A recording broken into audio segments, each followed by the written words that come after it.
ఆదికాండము 15వ అధ్యాయము.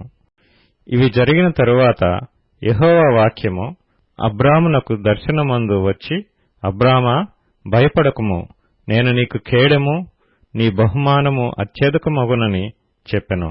అందుకు అబ్రాము, ప్రభువైన యెహోవా నాకేమి ఇచ్చిననేమి? నేను సంతానము లేనివాడనైపోవచ్చున్నానే. దమస్కు ఎలియేజరే నా ఇంటి ఆస్తికర్తయగును గదా.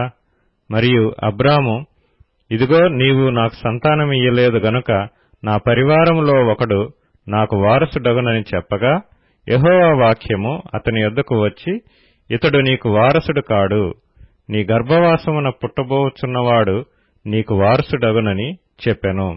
మరియు ఆయన వెలుపలికి అతని తీసుకొని వచ్చి, నీవు ఆకాశము వైపు తేరిచూచి నక్షత్రములను లెక్కించుటకు నీ చేతనైతే లెక్కించుమని చెప్పి, నీ సంతానము అలాగవునని చెప్పెను. అతడు యెహోవాను నమ్మెను. ఆయన అది అతనికి నీతిగా ఎంచెను. మరియు ఆయన, నీవు ఈ దేశమును స్వతంత్రించుకున్నట్లు దాని నీకిచ్చుటకు కల్దీల ఊరను పట్టణములో నుండి నిన్ను యువతలకు తీసుకొని వచ్చిన యెహోవాను నేనే అని చెప్పినప్పుడు, అతడు, ప్రభువైన యెహోవా, నేను దీని స్వతంత్రించుకొనేదనని నాకెట్లు తెలియననగా, ఆయన 3 ఏండ్ల పెయ్యను, 3 ఏండ్ల మేకను, 3 ఏండ్ల పొట్టేలును, ఒక తెల్ల గువ్వను, ఒక పావురపు పిల్లను నా యొద్దకు తెమ్మని అతనితో చెప్పెను. అతడు అవన్నీ తీసుకొని వాటిని నడుమకు ఖండించి దేని ఖండమును దాని ఖండమునకు ఎదురుగా నుంచెను. పక్షులను అతడు ఖండింపలేదు. గద్దలు ఆ కళేబరముల మీద వాలినప్పుడు అబ్రాము వాటిని తోలివేసెను. ప్రొద్దుగ్రుంకబోయినప్పుడు అబ్రామునకు గాఢ నిద్ర పట్టెను.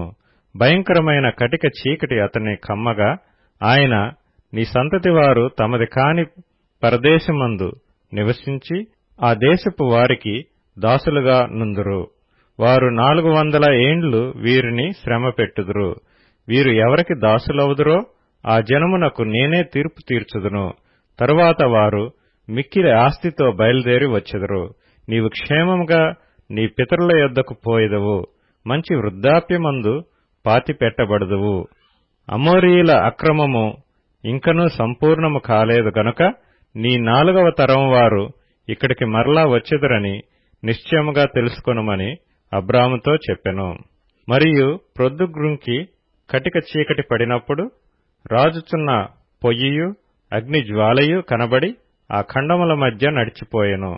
ఆ దినమందే యెహోవా ఐగుప్తు నది మొదలుకొని గొప్ప నది అయిన యూఫ్రటీసు నది వరకు ఆ దేశమును, అనగా కేనీయులను, కనిజ్జీయులను, కద్మోనీయులను, హిత్తీయులను, పెరిజ్జీయులను, రెఫాయీయులను, అమోరీయులను, కనానీయులను, గిర్గాషీయులను, యెబూసీయులను నీ సంతానమునకిచ్చియున్నానని అబ్రాముతో నిబంధన చేసెను.